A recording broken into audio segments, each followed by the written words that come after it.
Hello mga kagubat, I am Ronnie Pamat and welcome to my vlog.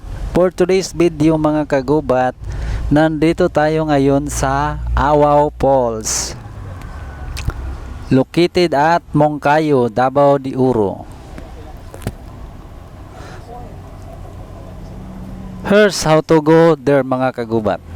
From Davao City, nasa more or less mga 4 hours ang biyahe bago kayo makarating dito sa Awaw Falls. And then ang entrance nila dito is 40 pesos per head. Meron din silang mga cottages sa sa tabi, tapos ang rate ng cottage nila is 250.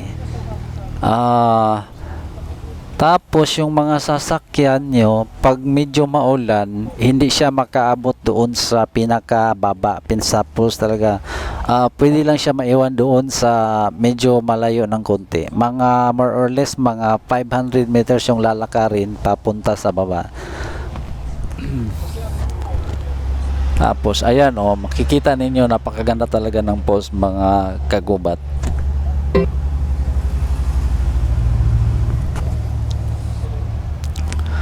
First time kong nakarating dito, medyo parang very excited kasi malayo pa kami, nakikita na namin doon sa ibabaw. Ayan napakagandang tinan, parang ano lang, parang manood ka na lang ng video pag nandoon ka sa malapit. By the way, kaya siya tinawag na Awaw Falls kasi located kasi ito siya sa Barangay Awaw, kaya tinawag siyang Awaw Falls. Dati nga may daw dito, medyo malalim daw, tapos nung bumaha siya ng malakas, na wash out yung mga stone na naka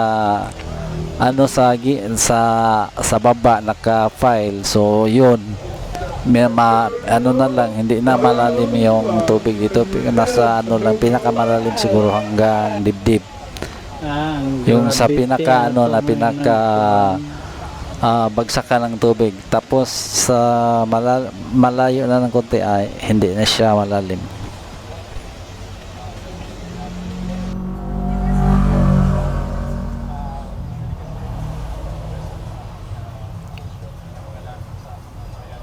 Ito pala yung mga kasama ko mga kagubat, yung naka-blue si John Mark, tapos yung isa si Janjan.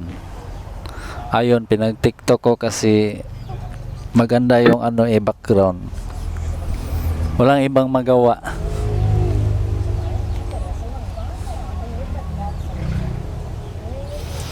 Tapos ganito kasi yun, pag wala kayong sasakyan, sasagal kayo ng anong tawag doon, Skylab. Yung sa gilid niya may sasakyan gilid-gilid, tapos meron din sa gitna. Naman siya medyo masarap naman siya sakyan kasi para kang lumilipad.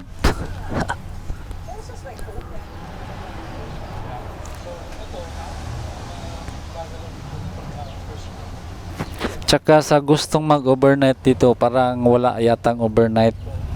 Daily lang ata kasi yung nila doon, walang kuryente yung mga cottage nila. Tapos delikado din pag bumaha gabi. Hindi nyo makikita kung baka maanod pa kayo.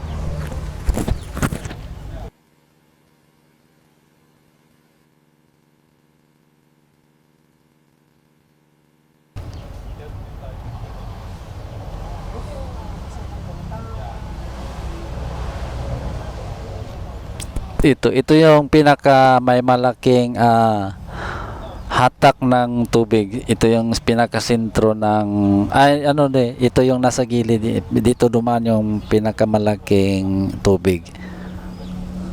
Gusto mo nyo magpamassage, lang, idikit nyo lang yung likod nyo sa tubig para na kayong minamassage